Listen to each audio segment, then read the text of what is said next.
हालांकि स्कूल प्रबंधन ने सरकार के कदम का स्वागत किया है, लेकिन इसे लेकर स्पष्ट नीति बनाने की अपील भी की गई है। वहीं छात्रों ने भी अपने भविष्य की सुरक्षा के लिए उचित कदम उठाने की अब मांग की है।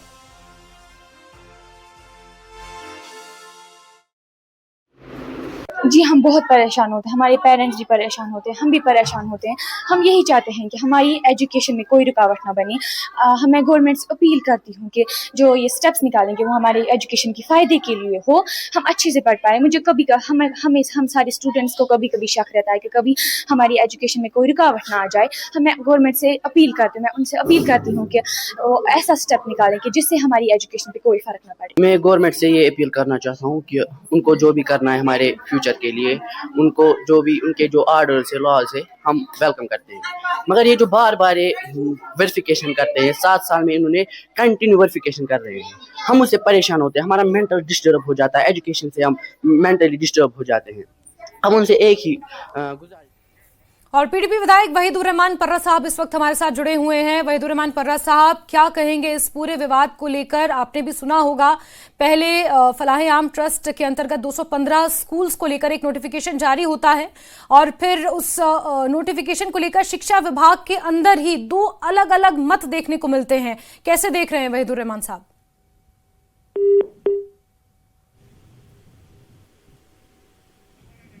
चलिए दोबारा जुड़ते हैं। वहीदुर रहमान साहब इस वक्त हमारे साथ जुड़े थे, उनसे दोबारा जुड़ने की कोशिश करेंगे। तो इस पूरे मामले को लेकर शिक्षा विभाग के अंदर भी डिसएग्रीमेंट देखने को मिल रहा है, क्योंकि शिक्षा सचिव की तरफ से ऑर्डर कुछ और जारी किया गया और शिक्षा मंत्री सकीना इत्तू का ये कहना है कि उन्होंने डीसी को हैंडओवर देने की बात कतई नहीं कही थी। उन्होंने कहा था कि इन स्कूल्स के जो नियरेस्ट प्रिंसिपल्स हैं वो इन स्कूलों की निगरानी करें, देखरेख करें, क्योंकि बोर्ड एग्जाम्स के समय जो फॉर्म भरना होता है या स्कूल बोर्ड ऑफ एजुकेशन में जो पूरी प्रक्रिया है बोर्ड के, क्योंकि जब एग्जाम होते हैं तो उस फॉर्म भरना वो एक अलग प्रक्रिया होती है। तो ऐसे में दिक्कत बच्चों को ना आए, इसके लिए उन्होंने जो नियरेस्ट स्कूल सरकारी स्कूल है उसके प्रिंसिपल को इन स्कूलों की देखरेख करने के लिए कहा गया था। और ऐसे में इससे पहले शिक्षा सचिव की तरफ से एक ऑर्डर जारी करना जिसमें यह कहना कि डीसी निगरानी करेंगे इन 215 स्कूल्स की, जिसमें अनंतनाग में 37 हैं, बारामुल्ला में 53 हैं, बडगाम में 20 हैं, कुपवाड़ा में 36 स्कूल्स हैं, पुलवामा में 21 हैं और बाकी जिलों में कुल मिलाकर 215 स्कूल ये आते हैं। और ये जिस तरह से फलाह-ए-आम ट्रस्ट से जुड़े हुए ये स्कूल हैं, 1972 में जमात इस्लामी जम्मू कश्मीर ने इन फलाह-ए-आम ट्रस्ट के अंतर्गत इन स्कूल्स को कायम किया था और इनका मकसद था तालीम और खिदमत खल्क देना, यानी कि सोशल वेलफेयर के लिए ये स्कूल्स शुरू किए गए थे। धीरे धीरे देखते देखते ये स्कूल्स प्रॉपर स्कूल्स में कन्वर्ट हो गए और 60,000 बच्चे मौजूदा समय में, अगर आंकड़े को गिना जाए तो 60,000 बच्चे इसमें पढ़ते हैं और लगभग 4,000 टीचर्स इन स्कूल से जुड़े हुए हैं।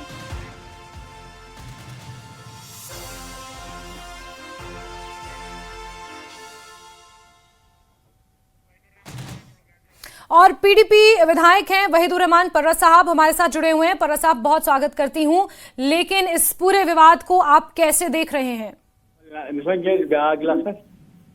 देखिए मैम, ये जो बेसिकली सरकार ने ये फैसला लिया है जी, तो ये स्कूल जो है ये जमात इस्लामिया चलाती है, लेकिन जमात इस्लामिया एक मजहबी ऑर्गेनाइजेशन है जो पूरे मुल्क में जी जमहूरियत को मानती है और कानून और आईन के संविधान के हित में काम करती है। तो जमात अगर स्कूल चलाती है तो उससे कोई मुल्क की जमहूरियत या सालमियत को कोई नुकसान नहीं है।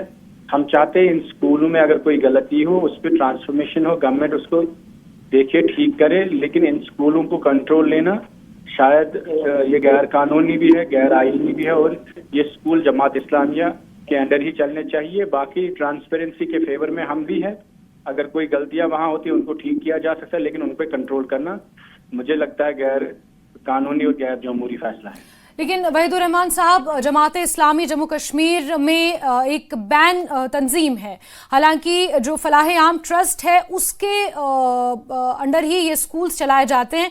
सकीना इत्तू है शिक्षा मंत्री, उनका ये कहना है कि उन्होंने नियरेस्ट प्रिंसिपल को ये आदेश दिए थे, क्योंकि बोर्ड एग्जाम्स के दौरान जो पूरा प्रोसेस होता है उस दौरान बच्चों को दिक्कत ना आए, इसलिए उसकी निगरानी करने का एक तरह से आदेश दिया गया था उनकी तरफ से। नहीं, वो तो नेशनल कॉन्फ्रेंस की एक अपनी सियासत है जमात इस्लामिया के खिलाफ, लेकिन in the larger interest of the country and also people of Jammu and Kashmir एक स्पेसिफिक तबके को सिर्फ आइडियोलॉजी की बिना पर आइसोलेट करना, उनके इंस्टीट्यूशंस को क्लोज करना मेरे ख्याल में गलत फैसला है। और हम चाहते हैं नेशनल कॉन्फ्रेंस का जो ये फैसला है ये गलत है और हम इसकी मजम्मत कर रहे हैं। लेकिन जमात इस्लामी को आप कह रहे हैं कि जमात के अंतर्गत ये स्कूल्स चलते हैं, लेकिन जमात इस्लामी तो वहीदुर रहमान साहब बैन है। यूएपीए के अंतर्गत इसे 2 बार बैन किया गया है। 2024 में भी इसको लेकर एक नोटिफिकेशन जारी किया गया था। ऐसे इंस्टीट्यूशंस जो उनके दायरे के बाहर चलते हैं और ये जमात से एफिलिएटेड है लेकिन जमात के ओन नहीं है जी। ये ऐसे स्कूल है जो यहाँ समाजी तालीमी काम करते हैं और इनका काफी कंट्रीब्यूशन है जम्मू कश्मीर में।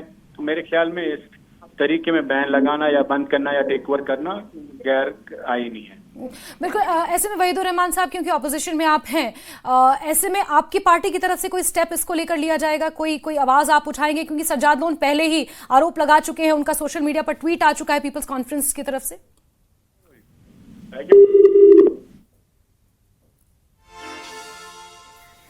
चलिए दोबारा जुड़ेंगे, लेकिन वहीदुर रहमान पर्रा पीडीपी विधायक हैं पुलवामा से, और उनका ये कहना है कि ये जमात पर निशाना साधने की एक कोशिश है। जैसा कि पीपल्स कॉन्फ्रेंस की तरफ से सज्जाद लोन ने भी फर्स्ट रिएक्शन यही दिया था कि ये टीम ए है, ये उनका आरोप था नेशनल कॉन्फ्रेंस पर। लेकिन इस बीच ये विवाद और गहरा तब हो गया है जब शिक्षा विभाग के अंदर ही इसको लेकर 2 अलग अलग मत देखने को मिल रहे हैं। शिक्षा सचिव कुछ और ऑर्डर निकालते हैं, शिक्षा मंत्री कुछ और बयान देती हैं, ये एक अलग मसला है। दूसरा मसला ये है कि 215 फलाह-ए-आम ट्रस्ट के अंतर्गत जो स्कूल्स हैं, सीआईडी की कुछ रिपोर्ट्स आई हैं, क्योंकि समय समय पर इन स्कूल्स की चेकिंग होती रहती है, इनकी मॉनिटरिंग होती रहती है, और इसी शर्त पर इन स्कूल्स को जारी रखने की बात कही गई थी। जमात इस्लामी ने फलाह-ए-आम ट्रस्ट का गठन 1972 में किया था, और उसके बाद से ही जो ये स्कूल जमात इस्लामी तो बैन हो गई जम्मू कश्मीर में, लेकिन इन स्कूल्स को लेकर ये आदेश दिया कि इनकी मॉनिटरिंग एजेंसियां करती रहेंगी और उसी बिना पर ये स्कूल्स घाटी में चालू रहेंगे।